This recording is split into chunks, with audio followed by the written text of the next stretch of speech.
Hello আমার প্রিয় রান্নাঘরের প্রিয় বন্ধুরা। তো আজকে দেখুন একটা মানে কি বলবো, টক ঝাল মিষ্টি এ আমি আজকে কাঁচা পাকা আমের আজকে একটা ভর্তা বলি আমরা, বা আম মাখা। তো এটা বানিয়েছি। এটা গরমের দুপুরের দিকে খুবই ভালো লাগে। তো এটা চাটনি বানানোর জন্য আম এনেছিল। আমগুলো হলুদ হয়ে গেছে, একটু টক আছে, মিষ্টিও আছে, খুব বেশি টক যে তা না। তো এই আমগুলোকে আমি ইচ্ছে হলো একটু দুপুরের দিকে খাই এভাবে মেখে। তো সেটা ভাবলাম আপনাদের সাথেও শেয়ার করব। তো দেখে নিন, আমগুলো আমি ছাড়িয়ে নিচ্ছি। ছাড়িয়ে নিয়ে সবকটা আম থেকে আমের আটিটা বার করে নেব। তো বন্ধুরা, কেমন লাগছে আমার আগের ভিডিওগুলো আপনারা সবাই কমেন্ট করছেন, এবং অনেকে হয়তো কমেন্ট করতে ভুলে যাচ্ছেন, লাইক করতেও ভুলে যাচ্ছেন অনেকে। তো মনে করে কিন্তু একটা লাইক প্লিজ করে দেবেন। আপনার একটা লাইক কিন্তু অনেক দূর আমাকে এগিয়ে নিয়ে যাবে। এতটা এগিয়ে এসেছি আপনাদের আপনাদের আপনাদের সহযোগিতায় এতটা এগিয়ে এসেছি। তো আশা রাখি আগামী দিনেও আপনারা আমার সাথে থাকবেন এবং পাশে থাকবেন। আমাকেও কিন্তু পাশে পাবেন আপনাদের। তো তো বন্ধুরা, দেখুন আমার আমগুলো ছাড়ানো হয়ে গেছে। এবার আমি ওগুলো থেকে ঠিক এভাবে কেটে কেটে বার করে নিচ্ছি পুরো আমগুলো, সবকটা আম। তো বন্ধুরা, আজকে রান্নার কোনো কিছু আনিনি, এটা রান্নাঘরেরই কাজ, তাই জন্যই আপনাদের সাথে শেয়ার করলাম।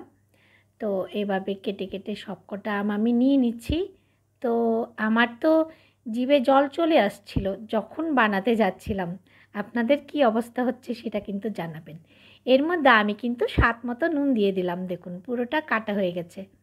এবারে দিচ্ছি অল্প চিনি। একটু টক আছে, তো তো এটা মাখলে পরে আরও বেশি টক লাগবে, তাই জন্যে আমি একটুখানি দিয়ে দিলাম। এবারে দিলাম আমি এখানে হচ্ছে এটা গুঁড়ো মশলা, মানে মৌরি জিরে ধনে গুঁড়ো করে রাখি, তো ওইটা দিয়ে এবার দিলাম দেখুন এখানে লেবু পাতা। এবার পাশাপাশি আমি 3-4টে লঙ্কা পুড়িয়ে এখানে দিয়ে দিলাম। এবার এগুলো কিন্তু আমি বেশ ভালোভাবে মেখে নেব। মেখে নিয়ে একটু কিন্তু ফ্রিজে রেখে দেবো।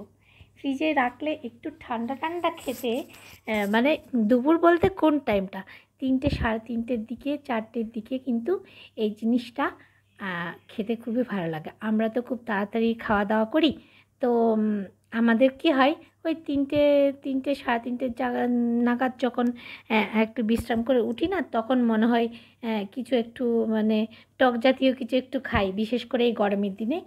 তো আমগুলো ছিল, তাই আমি এই জিনিসটা বানিয়ে নিলাম। এটা কিন্তু আমরা ছোটোবেলায় কিন্তু খুব খেতাম, মানে গ্রামে থাকাকালীন।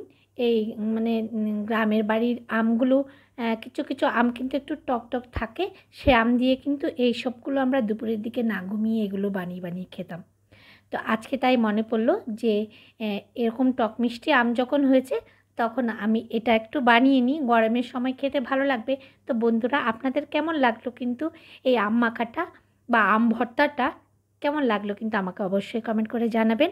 আর যদি নতুন বন্ধু হয়ে থাকেন, আমার চ্যানেলটিকে সাবস্ক্রাইব করে বেল আইকনটা প্রেস করে রাখবেন। যদি আমার এই ভিডিওর কোনো অংশ আপনার ভালো লেগে থাকে, পরবর্তীতে যাতে আমার নতুন কোনো ভিডিও আসে আপনার কাছে সহসা পৌঁছে যেতে পারে, তাই জন্যই আপনি বেল আইকনটা প্রেস করে রাখবেন।